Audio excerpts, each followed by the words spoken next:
விஜய் என்பவர் கிறிஸ்தவர் என்று சொல்லி இப்பொழுது கிறிஸ்தவர்கள் மத்தியிலே பேசப்படுகிறது. அதனால் கிறிஸ்தவர்கள் ஓட்டு விஜய்க்கு மாறும் அப்படின்னு சொல்லி கொஞ்சம் பேசப்பட்டது. கரூர் சம்பவத்திற்கு பின்பாக அந்த நிலைமை கொஞ்சம் கேள்விக்கு உள்ளாயிருக்கிறது. இந்த சூழலில் புதனை போன்றவர்கள் உங்களுக்கு வாக்களிக்க வேண்டும் என்று விரும்புகிறார்கள். இந்த விஷயத்தை மற்றவர்களுக்கு நாங்கள் எடுத்து சொல்வதற்கு தாங்கள் கூறும் அறிவுரை என்ன அப்படின்னு ஒரு கேள்வியை கேட்கிறார்.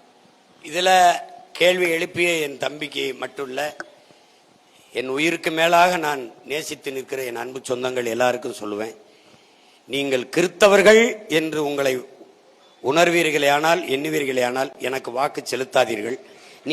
நாங்கள் இஸ்லாமியர்கள் என்று நினைத்தீர்களேயானால், நீங்க இஸ்லாமிய தலைவர்கள் சொல்லுகிற கோட்பாடுகள் அல்லது திமுக தான் நமக்கு பாதுகாப்பு, இல்லை என் தம்பி விஜய் அவர் கிறிஸ்தவர் என்று நினைத்தால் போடுங்கள். நீங்கள் கிறிஸ்தவர்கள் என்று உங்களை உணர்வீர்களேயானால், எண்ணுவீர்களேயானால் எனக்கு வாக்கு செலுத்தாதீர்கள்.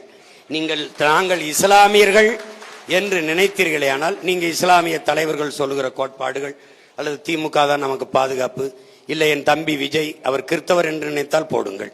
ஆனால் நாங்கள் பிறந்த பெருமை மிக்க இந்த மதம் எப்போது வந்தது என்னிடத்திலே? கிறிஸ்தவம் தோன்றி 2000 ஆண்டுகள், 2100 வைத்துக் கொள்ளலாம். நபிகள் நாயகத்துக்கு 1100 பிறந்த நாள் இப்பதான் கொண்டாடுறாங்க மிலாடி நபியிலே. இஸ்லாம் வந்து இப்போது, பௌத்தம் வந்து 2500, இது 2000, 1500.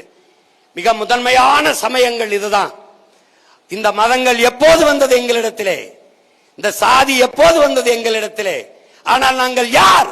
50,000 ஆண்டுகளுக்கு முன்பிருந்தே தமிழர்கள்.